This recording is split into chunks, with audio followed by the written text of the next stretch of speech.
na nga. Bitawan mo nga ako! Bakit mo ginawa kay Queen yun? Sinabi ko na nga ba may ginagawa kang kalokohan eh. Ano? Galing doon sa bakla na yun yung pinapadala mo sa amin ng anak ko? Disenteng tao si Queen. May disente bang kabit?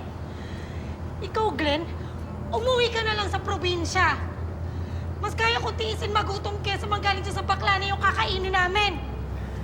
Wala kami relasyon ni Queen. Oo, aaminin ko. Siya ang tumulong sa akin nung pinalayas ako sa bahay na tinitirahan ko.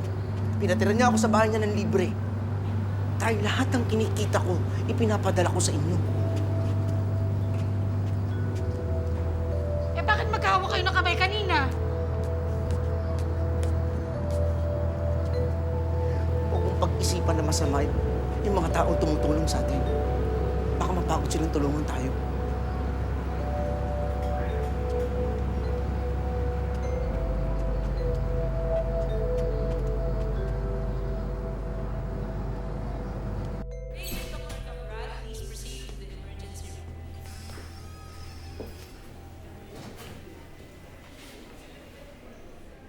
Kamusta na si Apple? Inoobserbahan pa.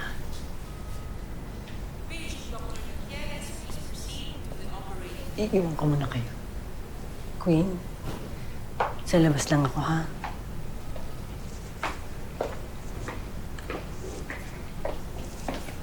Ito nga pala. Dinalang kita ng pamalit na damit. Ayoko naman makialam dun sa mga gamit mo, kaya... ito, damit ka na lang.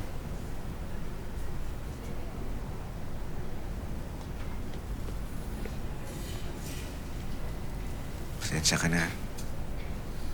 Hindi ko rin naman siya masisisi. Dapat pinigilan ko yung sarili ko eh.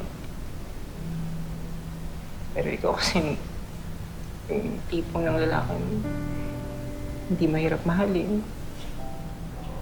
Nasisihin sarili mo. Mas mabuti sigurong wag ka na sa bahay tumira.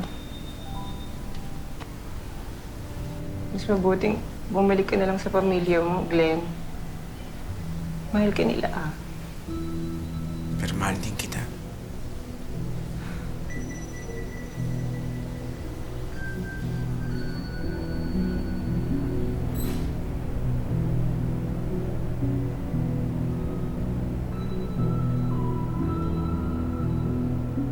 Sa huli, pinatunayan ni Queen na hindi lang sa panlabas ang kanyang kagandahan. Tinuldukan niya ang pakikipagrelasyon niya kay Glenn at sinakripisyo ang sariling kaligayahan.